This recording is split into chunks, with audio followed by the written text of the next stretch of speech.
So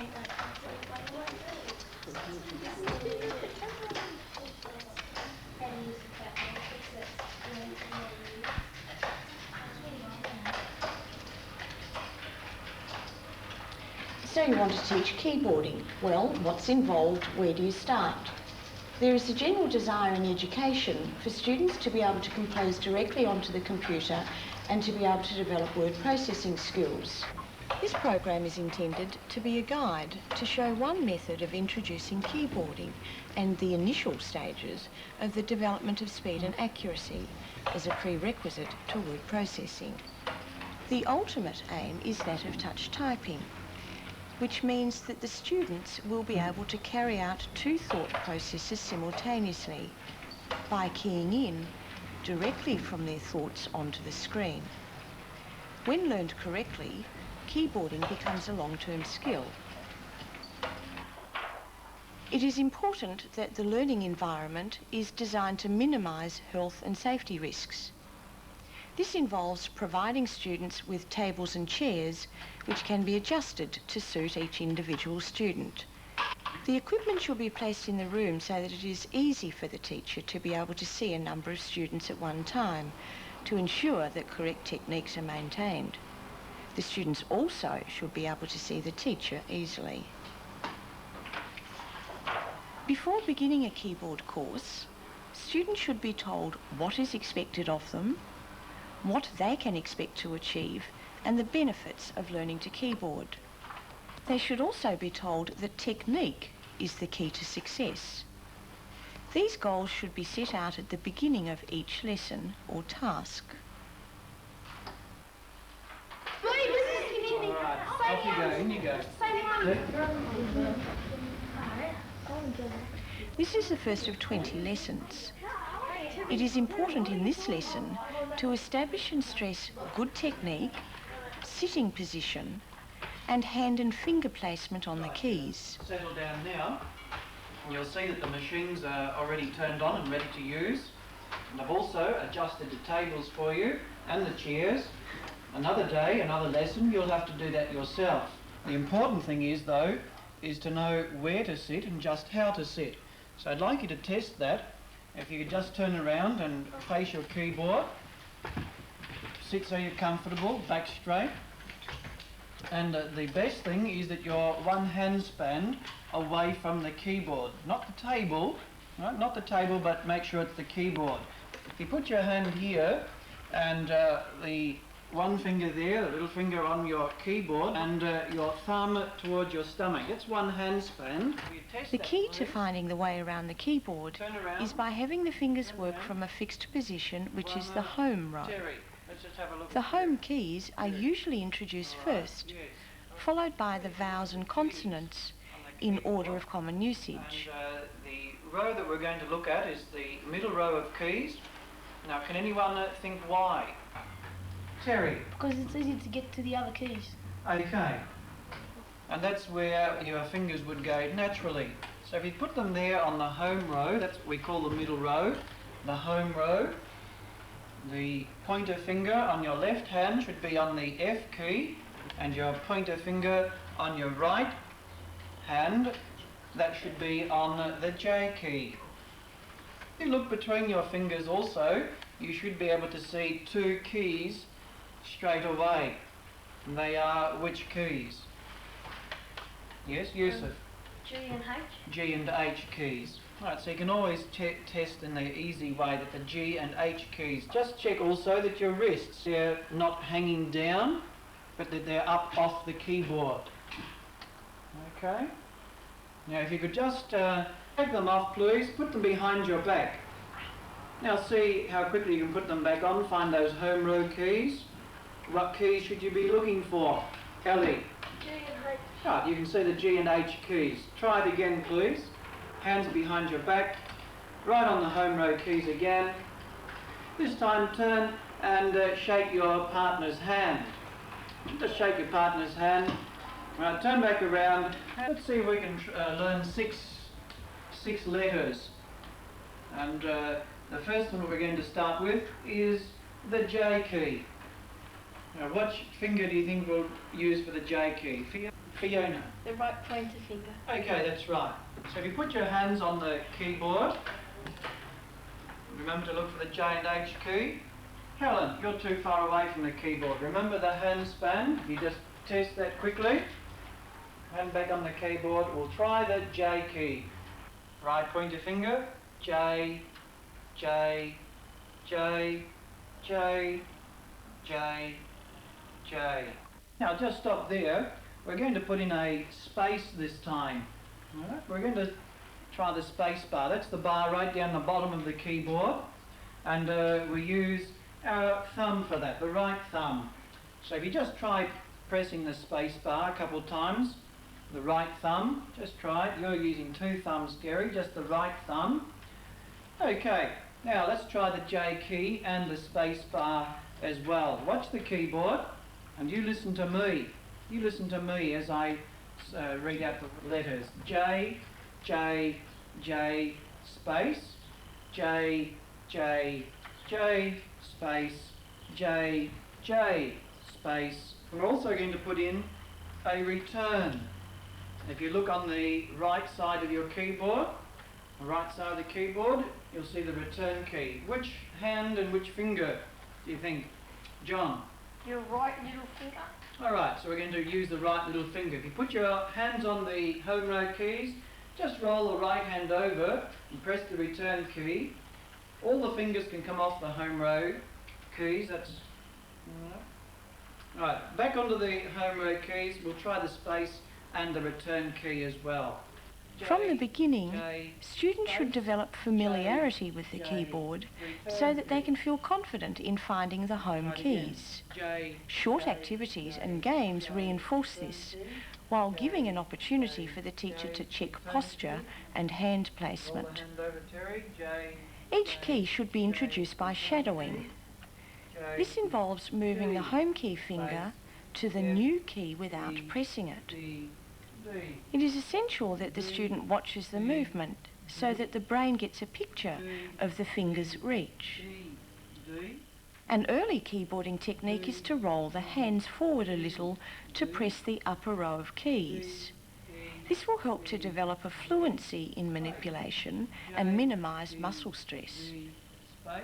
This initial learning is teacher-directed so that there is constant feedback between teacher and student. Thus, the teacher is calling the letters to help with recognition and to set a pace which all can achieve. The supervision of finger movement is very difficult on computer keyboards because there is frequently very little effort required to press the keys. Therefore, the teacher has to be very aware of this in order to correct poor technique. There are 3 stages of gaining confidence when learning the keyboard.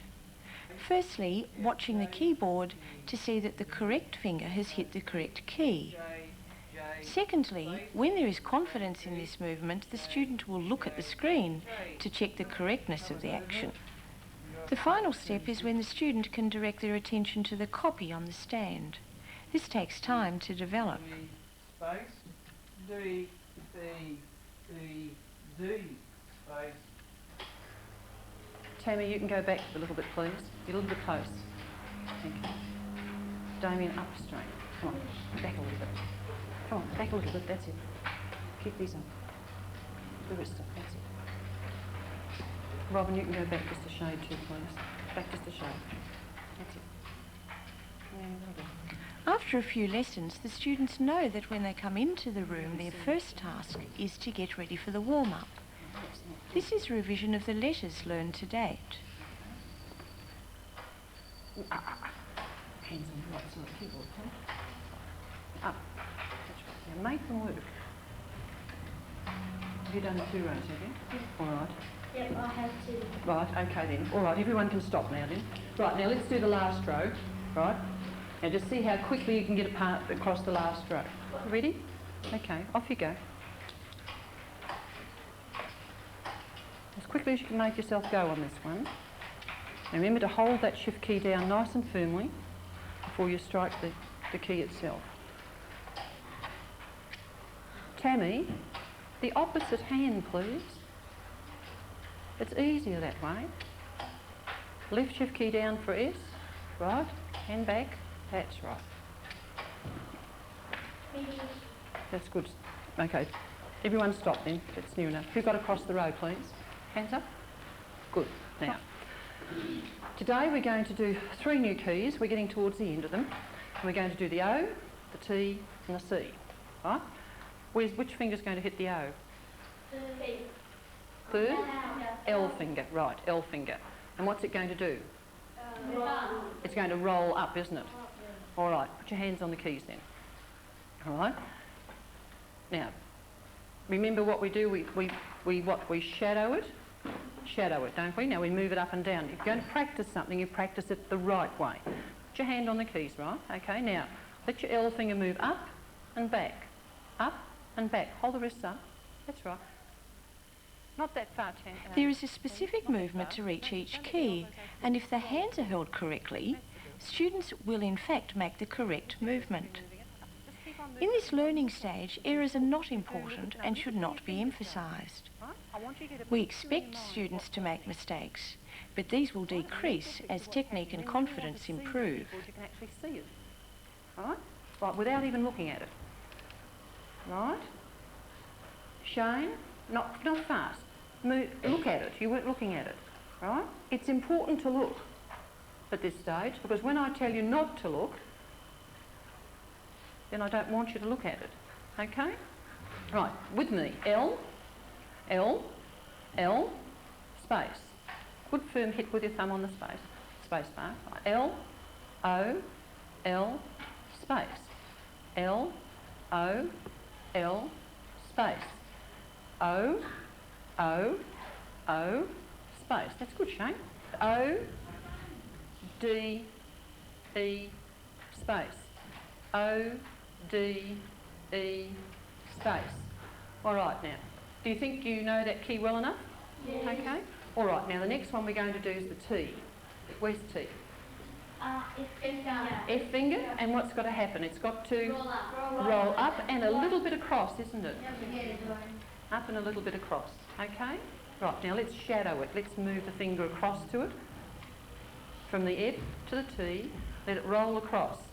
Right, let your hand move just a shade, please. Let your hand roll up. That's right. Okay, Robin? Yes. Right, George, Tammy. T, space. T, I, come on, think about it. D, E, space. T, H, E, space. T. The C key is easier to type if it is pressed as if it was a home key. So to be able to do this, it's necessary to put the whole left hand down onto the bottom row. The teacher is calling the movements necessary to take the hand from home row to bottom row and back. This deliberate movement will decrease with practice and has the effect of minimising fingering mistakes. Take your hands off the keyboard for a moment. Right, the next one's the C. Now just look at your keyboard. Which finger's going to type the C? D finger. And it's got to go down, doesn't it?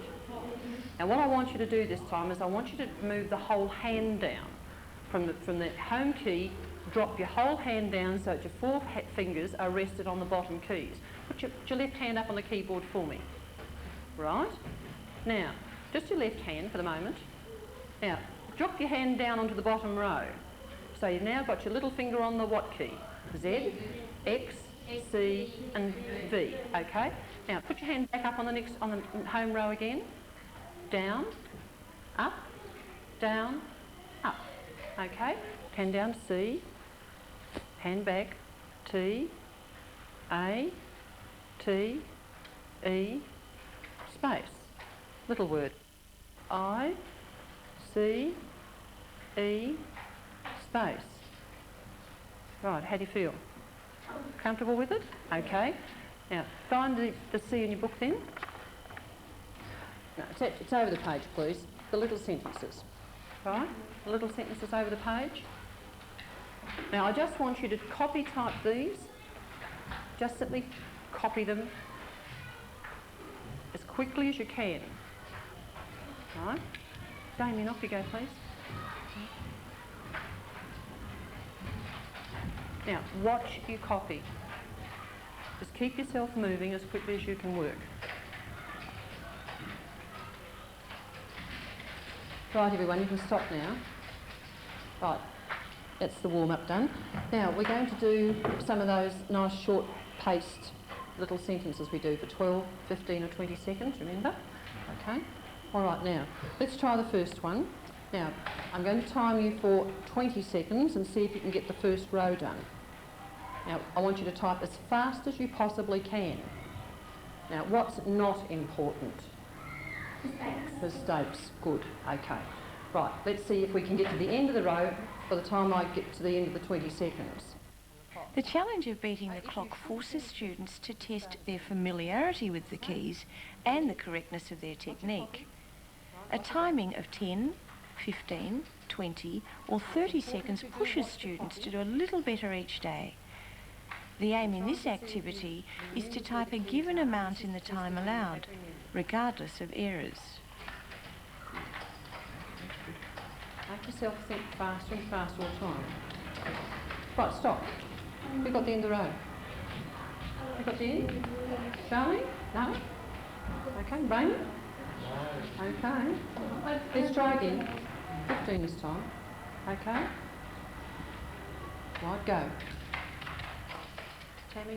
Speed and accuracy development run parallel, but at this stage should not be expected in the same piece of work.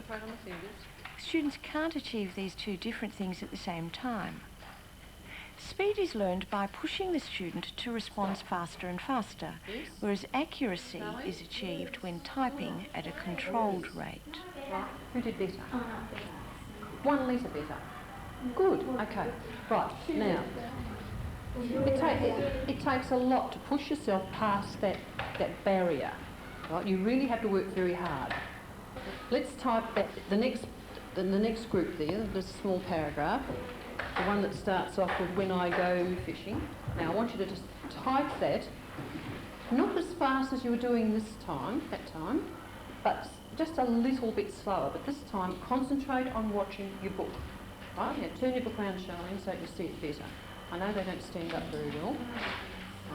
All right, now, I'm going to allow you a minute or so to type it, a minute and a half perhaps, but just see if you can get it done. Your aim this time is to watch your copy and concentrate on how you're moving your fingers to hit the keys. It's important. Right? The students have now been given a paragraph to copy for accuracy, and while they are being timed, this is only a device to control the time they spend on this activity. They are aiming to type with a maximum of, say, 5 errors in the time allowed. The children are still involved by colouring in the keys on the chart as they learn them. The keys should be colour-coded in vertical groupings to show the different finger reaches.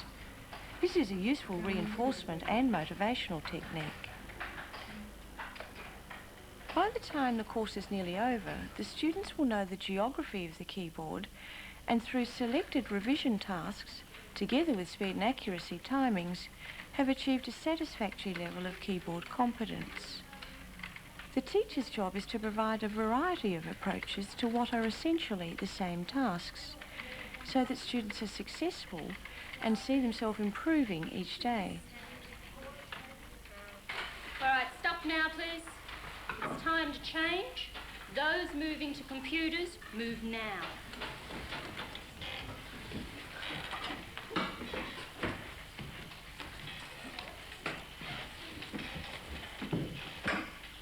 Okay, we've got a new game coming up.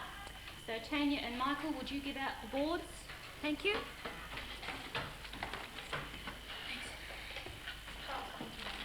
We're trying to make our brain and fingers work quicker together so that eventually we don't have to think about what our fingers are doing. All right, we're going to type the first line of that Easter Bunny sheet. Can you all find where I'm talking about? All right, before we start, Luke's ready, he's sitting nicely. What about the rest of you? Right, nice straight backs. Where should your bottoms be? Right up, good. Okay, fingers on your home keys. We're going to type for 30 seconds, then I'm going to tell you to stop. Ready, set, go.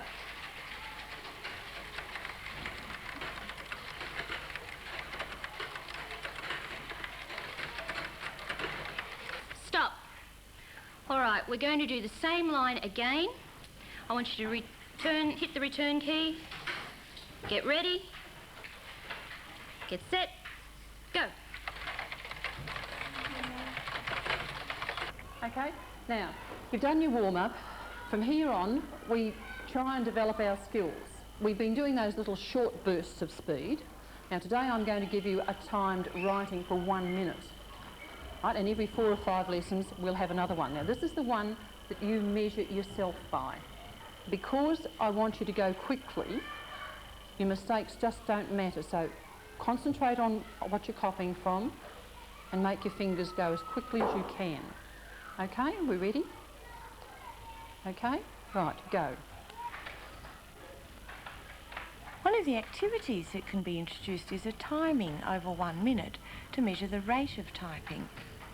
This could be given, say, every 4th lesson after the 26 alphabet letters have been taught. The students could keep a graph of their results. Right. Who got the whole paragraph done? No. Who got 3 lines done? 2 lines done.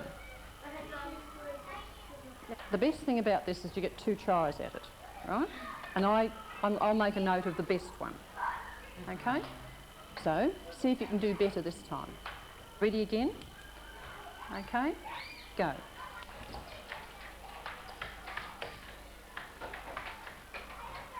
Right, stop.